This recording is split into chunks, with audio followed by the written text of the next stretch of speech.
Welcome to కీటాక్స్. Telangana రాజకీయాల్లో ఈటెల రాజేందర్ కీలకం కాబోతున్నారా? రాష్ట్ర నాయకత్వం విషయంలో కానీ కేంద్రంలో ప్రాధాన్యం కల్పించడంలో కానీ బీజేపీ ఒక నిర్ణయానికి వచ్చిందా?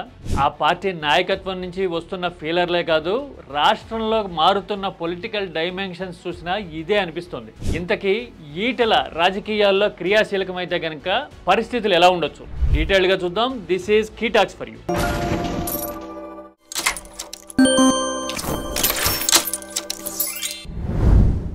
ఈటెల రాజేందర్ని లక్ష్యంగా చేసుకుని రాష్ట్రంలో కాంగ్రెస్ నేతలు మాట్లాడడము, విమర్శలు చేయడం, ప్రత్యేకంగా ప్రెస్ మీట్లు పెట్టి వార్నింగ్లు ఇవ్వడం అనేది ఎక్కువగా కనపడుతుంది. హైడ్రా మీద ఆరోపణలు ఏవో చేశారని, సీఎం రేవంత్ రెడ్డి మీద పరుషమైన దూషణలు చేసేశారు అంటూ కొందరు నాయకులు ప్రత్యేకంగా మాట్లాడడము, ఆ మాట్లాడిన మాటలకి త్రికాలం వార్తలు పెద్ద పెద్ద బాక్సులు పెట్టి మరీ ప్రభుత్వానికి అనుకూలంగా ఉన్న మీడియా సంస్థలు ప్రాధాన్యం ఇవ్వడాన్ని బట్టి చూస్తే ఇదే విషయం అనిపిస్తోంది. దీనికి ప్రధానంగా రెండు కారణాలు ఉన్నాయి అనుకోవచ్చు. ఒకటి, బీసీ సెంట్రిక్ గా తెలంగాణలో రాజకీయాలు నడపాలని, బీసీ కులగణన తర్వాత పొలిటికల్ సమీకరణలు అన్ని మారతాయి అని బీజేపీ లెక్కలేస్తోంది. ఈ సమయంలో అటు బండి సంజయ్ కి, ఇటు ఈటెల రాజేందర్ కి ప్రాధాన్యం వస్తుందని, బండి ఆల్రెడీ కేంద్రంలో మంత్రిగా ఉన్న సమయంలో ఈటెలకి ఎలివేషన్ రాబోతోంది అనే ఫీలర్స్ పార్టీ వర్గాల్లో ఉన్నాయి. కాంగ్రెస్ ఈటెల్ని టార్గెట్ చేయడానికి ఇది ఒక కారణం అనుకుంటే, రెండోది మరీ ఇంట్రెస్టింగ్. ఎలాగూ అంటే, వరంగల్ సభ తర్వాత తెలంగాణ ఆర్థిక పరిస్థితి మీద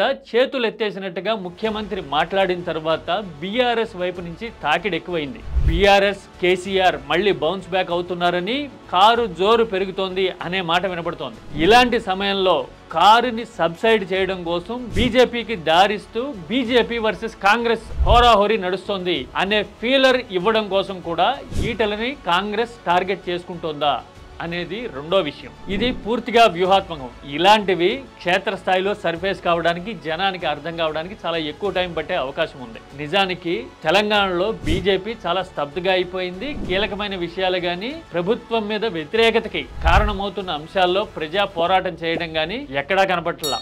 ఎప్పుడన్నా ఒకటి అరా విమర్శలు చేయడము, లేదంటే గనక మంత్రిగా తన కార్యకలాపాల్లో బిజీగా ఉన్నాను అని కిషన్ రెడ్డి చెప్పడం అనేది కనిపిస్తూ ఉంది. ఇలాంటి టైంలో ఈటెల మీద కాంగ్రెస్ గురిపెట్టడం అనేది వ్యూహాత్మకంగా ఉంది. ఒకవేళ ఈటెల యాక్టివేట్ అయితే గనక పూర్వ నేపథ్యాన్ని కూడా దృష్టిలో పెట్టుకుంటే, అటు బీఆర్ఎస్ నేతలతో సంబంధాలు కానీ, రాష్ట్రం మీద అవగాహన విషయంలో కానీ, మంత్రిగా పనిచేసిన అనుభవం కానీ ఇవన్నీ ఉన్నాయి కాబట్టి బీజేపీ ఈటెలకు ప్రయారిటీ ఇస్తే గనక బీజేపీ రాజకీయంలో కాస్త దూకుడు వస్తుందా అనేది చాలా మంది ఆలోచన. పాత కొత్త ఫ్రిక్షన్ ఉందని, ఈటెలకి బీజేపీ వాళ్ళు ఎవరు సపోర్ట్ చేయరు, ఇలాంటివన్నీ కొందరు మాట్లాడొచ్చు గాక. కానీ ఒక పార్టీ గనక ఒక రెస్పాన్సిబిలిటీ ఫిక్స్ చేస్తే, లీడర్ గనక క్షేత్రస్థాయితో కనెక్ట్ ఉన్నవాడైతే ఆటోమేటిక్ గా మిగతా వాళ్ళందరూ కలిసి రాక తప్పని పరిస్థితి ఏర్పడుతుంది. అందుకోసమే అంటున్నది, తెలంగాణ రాజకీయాల్లో ఈటెల నెక్స్ట్ బిగ్ థింగ్ అవుతారా? Feel free to express your opinion. This is KeyTalks for you.